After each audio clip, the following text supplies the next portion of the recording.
Guarantee দিয়ে বলছি, এই নরম আর মজাদার নাস্তা একবার বাচ্চাদের টিফিনে বানিয়ে দিলে টিফিন বক্স একদম খালি ফিরে আসবে। শুধু বাচ্চারাই নয়, বড়রাও খুব পছন্দ করবে। সবচেয়ে ভালো বিষয় হলো এই নাস্তাটি চাইলে একদম তেল ছাড়াই বানাতে পারবেন, আবার চাইলে অল্প তেল দিয়েও তৈরি করতে পারবেন। চলুন তাহলে রেসিপিটা শুরু করা যাক। প্রথমেই একটি পাত্রের মধ্যে নিয়ে নিচ্ছি মেজারমেন্ট কাপে মেপে 1 কাপ পরিমাণ তরল দুধ। এই দুধটা আমি কুসুম গরম দুধ নিয়েছি। এবার এখানে দিয়ে দিচ্ছি হাফ চা চামচ পরিমাণ ইস্ট, দিয়ে দিচ্ছি চিনি 1 টেবিল চামচ পরিমাণ। এখানে আমি আরও চিনি ব্যবহার করব, সেটা একটু পরে ব্যবহার করব। এবার নাড়াচাড়া করে ভালো করে মিশিয়ে নিচ্ছি।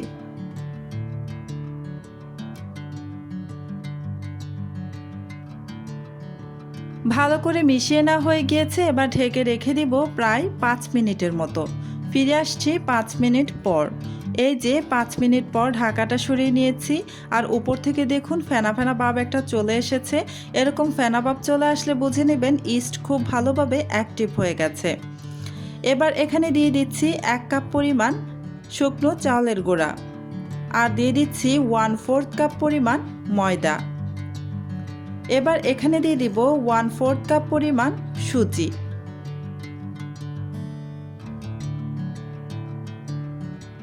স্বাদ অনুযায়ী লবণ দিয়ে দিচ্ছি একটি নর্মাল তাপমাত্রায় থাকা একটি ডিম, 2 টেবিল চামচ পরিমাণ গুঁড়ো দুধ দিয়ে দিচ্ছি।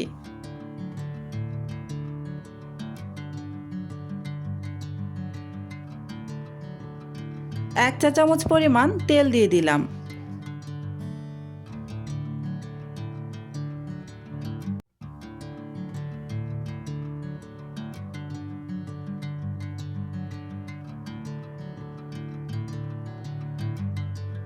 এবার সব কিছু একসাথে হাতের সাহায্যে খুব ভালোভাবে মেখে নেব। মেখে একটা ব্যাটার বানিয়ে নেব। আমি এই কাজটা হাত দিয়েই করে নিচ্ছি। এই পর্যন্ত যারা যারা আমার ভিডিওটা দেখতেছেন, প্লিজ আমার ভিডিওতে একটা লাইক দিয়ে দিবেন। আর আমার চ্যানেলটি যদি আগে থেকেই সাবস্ক্রাইব করে দেওয়া না থাকে, প্লিজ আমার চ্যানেলটি সাবস্ক্রাইব করে পাশে থাকা বেল আইকনটি অন করে রাখবেন। এতে করে যখন আমি নতুন কোনো ভিডিও আপলোড করব, তখন সাথে সাথে আপনার ওখানে নোটিফিকেশন পৌঁছে যাবে। এই তো এখানে আমি আরও কিছুটা গরম দুধ দিয়ে খুব ভালোভাবে ব্যাটারটাকে আমি বানিয়ে নিয়েছি। এখানে আমার একটা ভিডিও ক্লিপ স্কিপ হয়ে গিয়েছে, আমি সেখানে আরও 1/4 কাপের মতো চিনি ব্যবহার করেছিলাম, সেটা স্কিপ হয়ে গিয়েছে। যাই হোক, আপনারা আরও 1/4 কাপ পরিমাণ চিনি দিয়ে দিবেন। এই যে ব্যাটারটাকে আমি প্রায় 30 মিনিটের মতো রেস্টে রেখে দিয়েছিলাম। 30 মিনিট রেস্টে রাখার ফলে এই ব্যাটারটা কিন্তু আরও ফুলে গিয়েছে। এবার এই ব্যাটারটা যে ফুলে ভেতরে কিছু বাতাস ক্রিয়েট হয়েছে, সেই বাতাসটা আমি বের করে নিব। তাই আবারও কিছুটা নাড়াচাড়া করে নিচ্ছি একটা কাঁটা চামচের সাহায্যে। খুব ভালোভাবে আলতো হাতে নাড়াচাড়া করে এই ব্যাটারের ভেতর থেকে বাতাসটাকে বের করে নেব। যেহেতু এখানে ইস্ট ব্যবহার করেছিলাম, ইস্ট দিয়ে নাস্তাটা বানালে অনেকেই আমার ভিডিওর কমেন্ট বক্সে কমেন্ট করেন যে ইস্টের পরিবর্তে বেকিং পাউডার ব্যবহার করা যাবে কিনা।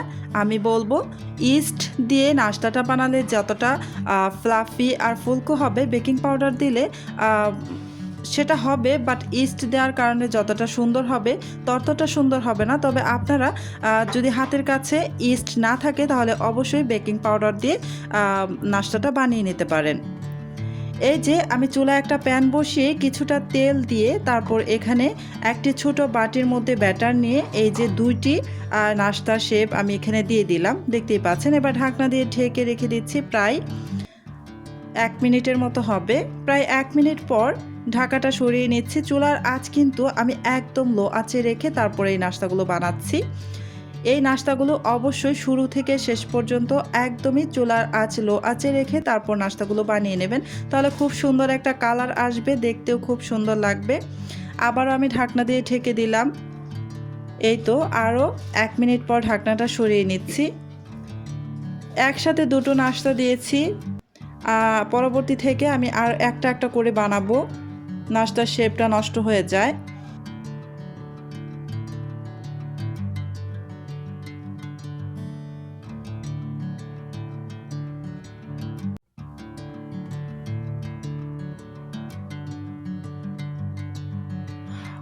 অফ ক্যামেরায় আমি আরও একটা নাস্তার ব্যাটার দিয়ে দিয়েছিলাম। এই যে দেখুন আরও একটি তৈরি হয়ে গেছে। সেমভাবে কিন্তু আমি বাকি সবগুলো নাস্তাই ভেজে নেব। দেখতেই পাচ্ছেন কতটা সুন্দর সোনালি একটা কালার চলে আসছে আর অনেক বেশি ফুলকো হয়েছে।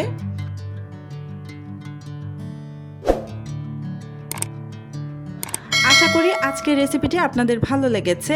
খুব সহজ কিছু উপকরণ দিয়ে এত সুন্দর আর সুস্বাদু একটি নাস্তা খুব কম সময়ে তৈরি করা যায়। সকালের নাস্তা, বিকেলের চা কিংবা বাচ্চাদের টিফিন সব ক্ষেত্রেই এই রেসিপিটা হবে দারুণ একটি পছন্দ। একবার বানিয়ে দেখুন, ইনশাআল্লাহ পরিবারের সবাই খুব পছন্দ করবে এবং বারবার বানিয়ে দিতে বলবে। যদি রেসিপিটি আপনাদের ভালো লেগে থাকে তাহলে ভিডিওটিতে একটি লাইক দিয়ে আপনার মূল্যবান মতামত কমেন্টে জানাতে ভুলবেন না।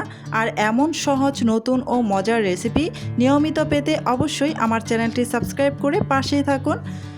আজকের মতো এখানেই বিদায় নিচ্ছি। আল্লাহ হাফেজ।